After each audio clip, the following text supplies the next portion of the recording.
kali ini dengan saya, Coach Orin. Kita akan membahas soal penalaran analitis. Oke, ini dia soalnya, teman-teman. Nah, silakan teman-teman kerjakan dulu selama 5 detik, kemudian tuliskan jawabannya di kolom komentar ya. Waktunya dimulai dari sekarang.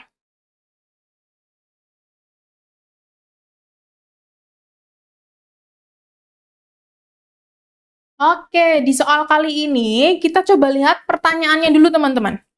Ternyata yang ditanyakan itu urutan, ya, urutan kota yang dikunjungi oleh pengusaha tersebut. Nah, kalau terkait urutan, artinya nanti kita bisa aplikasikan garis relatif untuk mengurutkannya. Sebelumnya, kita baca dulu informasi di soalnya. Seorang pengusaha di Batam akan mengunjungi seluruh keluarganya di Jawa Tengah. Jika keluarganya tersebar di 5 kota yang berbeda, pengusaha tersebut harus mengatur jadwal kunjungannya. Kota Salatiga ya, harus dikunjungi setelah Magelang dan Klaten.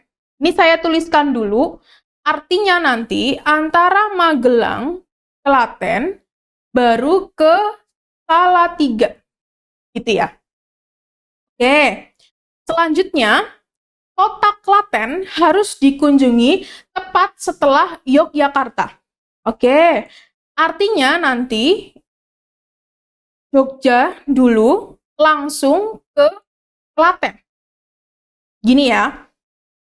Selanjutnya penerbangan PP berarti pulang pergi atau pergi pulang gitu ya, yang dimiliki pengusaha tersebut ada Batam Jogja sama Semarang Batam. Berarti untuk perginya Batam Jogja, saya tandai di sini.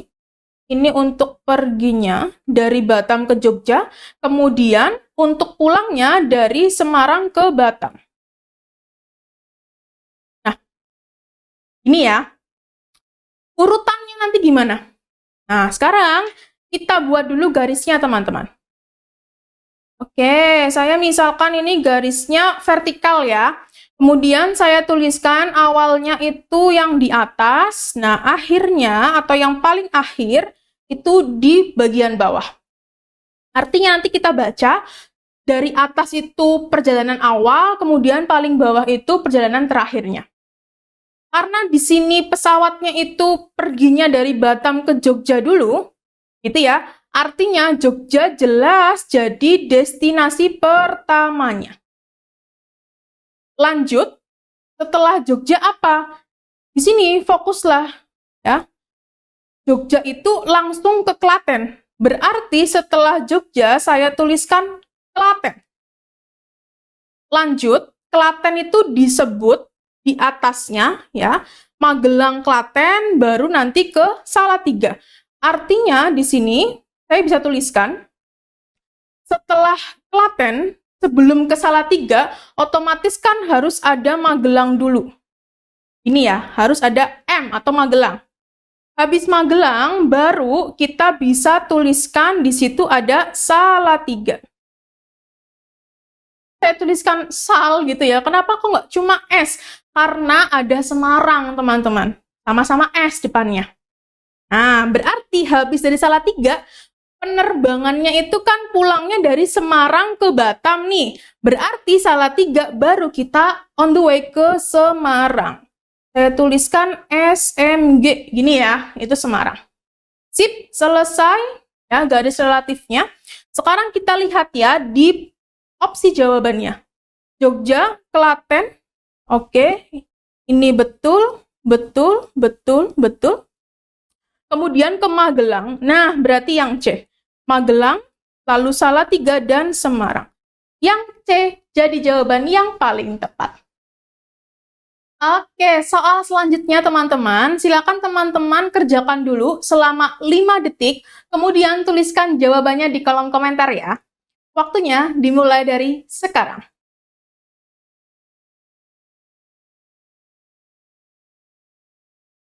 Cukup? Ya, sekarang kita bahas untuk soal berikut ini. Nah, di sini fokus dulu di bagian paling bawah, di situ ada pertanyaannya. Ruangan yang paling jauh dari ruang kerja Pak Fido adalah ruang kerjanya siapa? Nah, dari pertanyaan ini sudah jelas terlihat, artinya kita nanti perlu buat sketsa gambar posisi ruang kerja. Oke? Ya, sekarang kita lihat per petunjuknya. Dari bagian paling awal. Seorang karyawan mengatur 6 ruang kerja untuk 6 staf dengan urutan nomor ruang 1 sampai dengan 6. Nah, sesuai aturan berikut ini. Yang pertama, Bu Ara itu harus sering bercakap-cakap sehingga cukup bising bagi ruang di sebelahnya. Oke, ini ngomongin Bu Ara, artinya kan Bu Ara itu kata kuncinya ya, beliau itu suka ngomong gitu ya, senang bercakap-cakap, jadi itu berisik. Berarti nanti Bu Ara itu harus kita jauhkan dengan karyawan yang nggak suka kebisingan. Gitu ya. Kita lihat dulu petunjuk berikutnya. Bu Cesa alergi dengan asap rokok dan meminta ruang nomor 5 yang jendelanya lebar. Oke, sampai di sini dulu. Di sini sudah ada petunjuk yang pasti. Bu Cesa itu jelas sekali harus kita letakkan di ruang nomor 5. Beliau udah request nih. Oke, saya gambar dulu teman-teman di sini ya, karena ada 6 ruang kerja untuk 6 staff. Ini saya bikin dulu sketsa gambarnya. 1, 2, 3, 4, 5, 6. Seperti ini. Terus saya kasih nomor ya. 1, 2, 3, 4, 5, dan 6. Oke, ini supaya satunya lebih jelas. Ini ya. Oke, sekarang kita masukkan petunjuk yang paling pasti, petunjuk yang kedua. Bu Cesa itu minta ruang kerja nomor 5. Nah, oke, saya letakkan di nomor 5. Oke, yang ini sudah. Lanjut, petunjuk ketiga. Pak Kodi tidak bisa bekerja jika bising. Nah, ini. Artinya, antara Ara sama Kodi nanti harus kita jauhkan semaksimal mungkin, karena Ara ini berisik, ya, Bu Ara itu cukup bising, Pak Kodi tidak suka kebisingan. Oke, lanjut, berikutnya yang keempat, Pak Haris ingin kantornya berdekatan dengan Pak Fido, agar lebih mudah koordinasinya. Oke, berarti nanti syaratnya, Haris itu harus sebelahan sama Fido. Ini ya, HF. Gitu ya, karena mereka itu harus deketan supaya enak koordinasinya. Lanjut petunjuk berikutnya. Pak Lucky, L, Pak Haris, H, dan Pak Kodi itu perokok. Oke, saya tandai ya. Petunjuk tentang perokok itu ada di nomor 2 dan terakhir ya, nomor 5. L, terus ada apa tuh? H sama K. Itu perokok. Artinya LHK ini jangan berdekatan dengan Bu Cesa. Nah, Bu Cesa itu sudah diletakkan di nomor 5. Antara LHK, kita lihat yang punya kaitan dengan petunjuk yang lain itu ada Pak Haris. Ya, Pak Haris itu harus berdekatan dengan Pak Fido.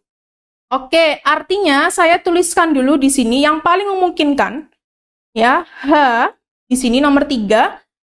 Fido di nomor 4. Kenapa seperti ini? Karena H sama F harus berdekatan, sementara C tidak mungkin bersama H, karena H ini perokok, C nggak suka asap rokok. Oke, jadi perlu kita pisahkan dengan ruangan yang lain. Jelas ya? Lanjut. Sekarang kita lihat lagi. Bu Ara sama Pak Kodi. Bu Ara ini suka ngomong, Pak Kodi nggak suka ruangannya ini berisik. Artinya, Ara dan Kodi harus kita pisahkan sejauh mungkin. Oke, berarti yang paling mungkin terjadi, ya karena Pak Kodi itu perokok, artinya Pak Kodi harus kita satukan dengan karyawan lain yang merokok juga ya. Berarti di nomor 1, yang paling jauh dari nomor 6-nya, saya tuliskan Bu Ara. Oke, karena Bu Ara dan Pak Kodi harus kita pisahkan. Yang satu suka ngomong, satunya nggak suka berisik. Ya. Nah, tinggal perokok yang belum masuk itu ada Pak Luki. Seperti ini. Selesai untuk sketsa gambarnya. Sekarang kita jawab pertanyaannya. Ruangan yang paling jauh dari ruang kerjanya Pak Fido. Oke, saya tandai ya. Pak Fido, teman-teman, itu di nomor 4. Kita cari yang ruang kerjanya paling jauh dari Pak Fido. Berarti nomor 1. Gitu ya. Nomor 1 itu ada Pak Kodi. Yes, jawabannya opsi C. Oke, cukup sekian pembahasan soal berikut ini. Sebelum kita lanjut ke pembahasan soal berikutnya, silakan simak terlebih dahulu pesan-pesan berikut ini. Garansi, kamu mau lolos SKD seperti mereka? Ikuti Super Intensif SKD CPNS dan Sekolah Kedinasan offline dan online bersama Profesional by Bimbel YEC. Info lebih lanjut buka di www.profesional.id. Hubungi advisor kami untuk konsultasi dan pendaftaran ya. Sampai jumpa di kelas.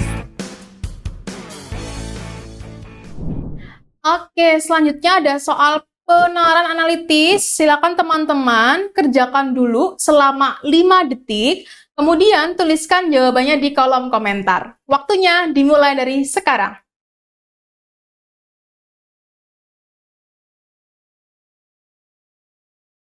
Oke teman-teman, sekarang kita bahas soal berikut ini. Nah, kita lihat pertanyaannya dulu di situ. Mereka yang menyukai olahraga voli, teman-teman. Oke, berarti kita nanti perlu petakan ya, siapa suka olahraga apa. Oke, artinya ada 2 ya, ada orang dan ada olahraga yang disukai apa. Gitu ya. Nah, kita lihat dulu nama-nama orangnya siapa aja sih. Kita perlu scanning aja bacanya teman-teman ya, supaya lebih cepat kita lihat dari petunjuknya itu. Dalam satu kelas itu ada sejumlah anak. Oh, ternyata sampai sini belum diketahui ya, anaknya ada berapa yang menyukai olahraga. Nah, kita lihat nama-namanya aja. Ada Lisa. Saya tulis dulu, Lisa. Kemudian ada siapa lagi? Dino. Oke, ada Dino. Kemudian ada Perdi. Oke, Perdi. Lalu ada Susi. Oke, Susi. Dan ada Gino. Oke, Gino. Nah, ini saya berikan tanda sama dengan dulu. Lalu nanti akan saya tuliskan olahraga yang disukai apa. Kita lihat yuk. Lisa itu suka voli sama gak suka atletik. Oke, berarti cukup saya tuliskan yang disukai aja. Berarti Lisa itu suka V alias voli. Gitu ya. Lanjut, Dino itu suka bola basket ya, sama voli. Oke. Artinya saya tulis di sini ada bola basket, BB sama voli. Nah, dua-duanya ini olahraga dengan bola gitu ya. Selanjutnya ada Perdi. Perdi itu suka semua olahraga kecuali voli. Nah, artinya nanti saya tuliskan di sini apa nih teman-teman olahraganya.